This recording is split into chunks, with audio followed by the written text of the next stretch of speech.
Hey guys, welcome back to another episode. So, this is the start of the podcast series here on the YouTube channel and in the locals group. We're going to follow up with an article. So, today we're going to talk about what is the best Forex strategy.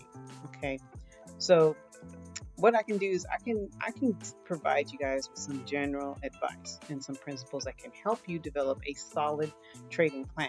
However, it's important to note that the best trading strategy for you will depend on your individual goals, your risk tolerance, and your experience.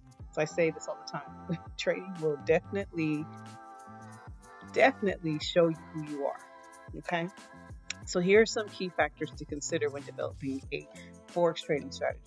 All right, first, you want to analyze a market trend. You can use technical, fundamental analysis to identify trends and potential market movements. This can include examining charts, economic indicators, and news events. So I'm big on chart patterns, and I use Forex Factory to know when the news is going to happen. All the news does really for the market, guys. It one obviously causes confusion. It completes a market maker cycle, and it can start a new one. Okay, so you want to manage risk. That's a huge one. I don't know why that wasn't really the top one, but I think all these are important. I don't know if there's any, you know what I mean. There's no one better than the other. They're all important, but managing risk is big. So you have to really determine how much you're willing to risk per trade. You want to set a stop loss, or you want to set your limit orders or your buy orders. You want to make sure your stop limits was what I'm saying. When you put in a trade, you can also set the stop loss to take you out if the market reverses, right? So at least you're not completely losing everything or you're at break even. Because sometimes, even though you are at break even, people say that's a good day. But I mean, I'd love to just leak you some money, right? So you want to be able to set that stop loss and then move it, or the trailing stop is what you want to is what it's called, so that you can at least close that out with some money, because you're waking up early, you're trading between your job, whatever your deal is, you want to get something, right? All right, so the other one is use leverage wisely, meaning, how much do you, how many lots are you going to put?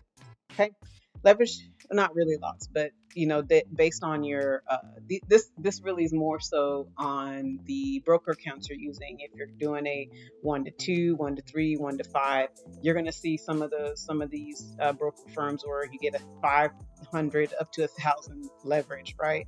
So leverage can amplify your gains, but it can also increase your losses like big time.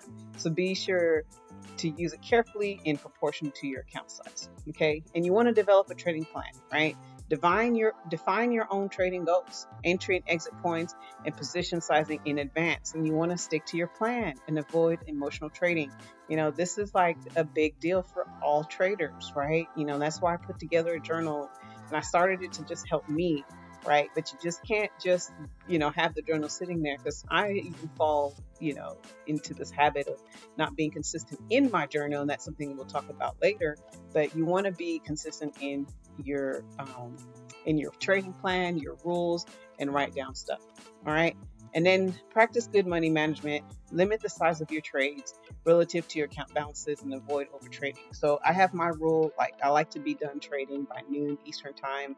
I'm already getting up early, and I don't want to be in the charts all day long. And I'm still working on scaling back the number of trades that I take, sometimes because I'm so dang greedy that I want to take these trades because I'm seeing these patterns. So I've cut down the amount of my watch list, so that I'm only watching, about 6 to 8 pairs and taking the best trades from those.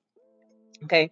So last but not least, just remember that there's really no one size fits all strategy for the Forex trader. It's important to develop a strategy that suits your individual needs and goals, and to consistently monitor and adjust it as needed.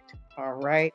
So everything with trading is all about probability. We're always getting stuck on being right or wrong, but this is just a game of, chance, right? There's a probability it's going to go your way, there's a probability it's not. So, you just have to remember to be flexible. All right. Don't beat yourself up when you're having bad days.